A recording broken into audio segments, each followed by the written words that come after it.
Good morning and welcome to the What's Up News Network, being broadcast from Panama City Beach, Florida, home of the world's most beautiful beaches.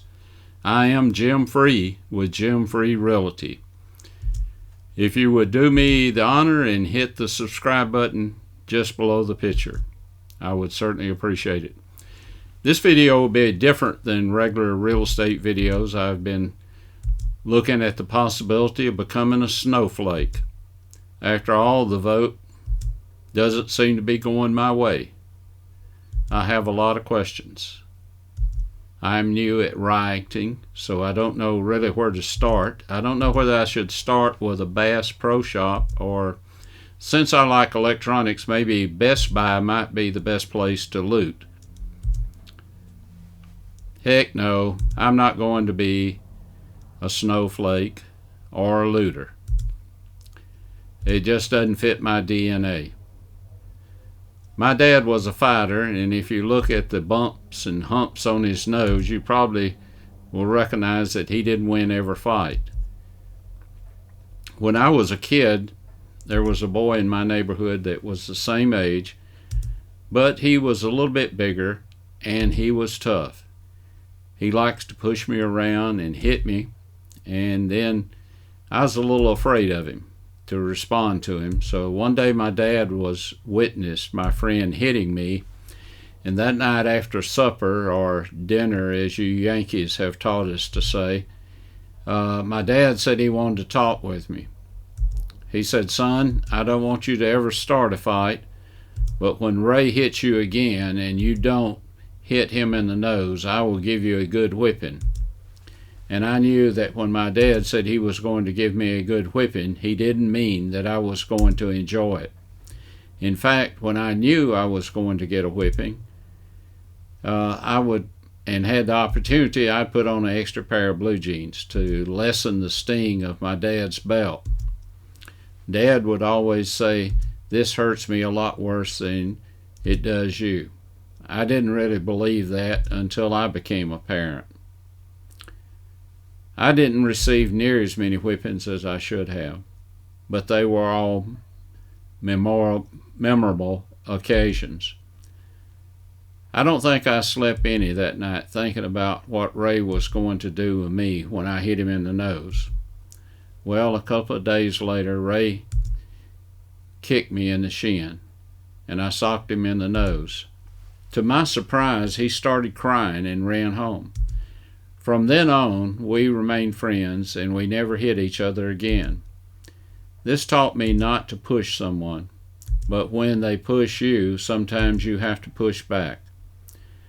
You know, we have experienced a lot of unusual events this year, and it will probably be a long time before we forget the year 2020. The news media and the politicians like to say this is unprecedented. You know, I have to believe that God is not surprised at anything that has happened because He is on the throne. Well, what should we do? Should we curl up in a fetal position? Should we just run out and hide? Or should we riot and burn buildings and protest? I think the answer is in 2 Chronicles verse 20. King Jehoshaphat was told that a vast army was coming against him from Edom, from the other side of the Dead Sea. The Spirit of the Lord sent word to King Jehoshaphat, saying, "Listen, King Jehoshaphat, and all that live in Judah and Jerusalem, this is what the Lord said for you to do. Do not be afraid or discouraged, because this vast army, for the battle is not yours, but God's.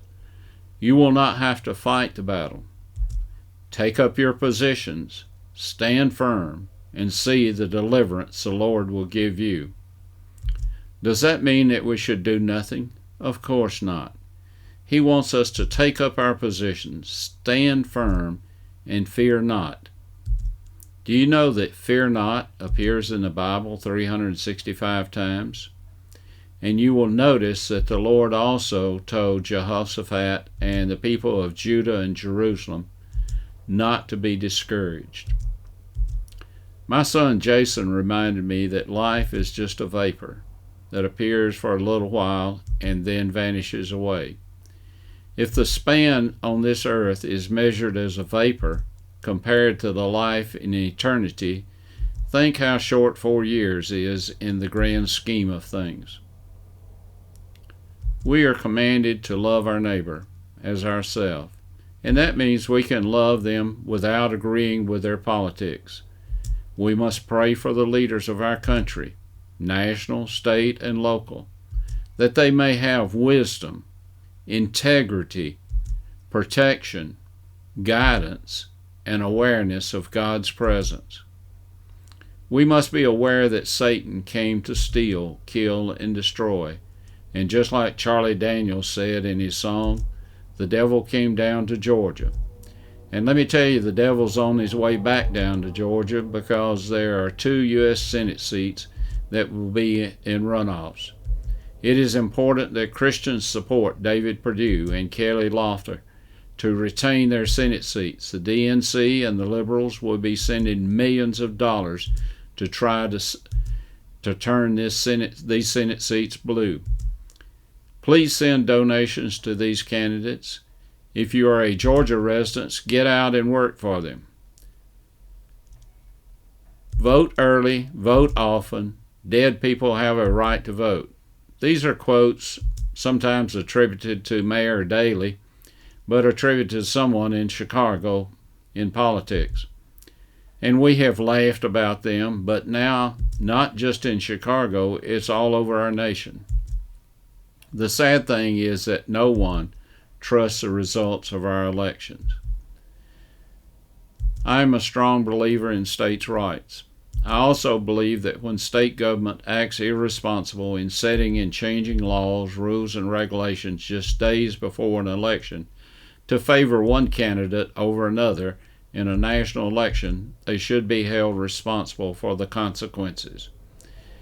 We need some kind of uniform election laws to cover national elections, and since that is not likely to happen, perhaps we could use blockchain technology to secure our election ballots. Some state governments created an atmosphere that invited fraudulent voting. I doubt that I could walk into any state house without producing a valid ID and going through a metal detector. Yet many states allow people to vote without ID or a signature. That seems to me to be inviting corruption. Some are worried about this election means that our freedom, finances, and future. If you're a Christian, you don't have to worry about any of these things, for the Lord is in charge of all of them. Some are concerned that those government employees that have been exposed as corrupt will not be dealt with, and that is quite possible that they will escape punishment under the new administration. But a day of reckoning is coming, and God is fully aware of actions of the wicked, and unless they repent, they will soon stand before Him without excuse. Well, this is my opinion. Until we meet again, may God bless you, your family, and this great nation that we live in.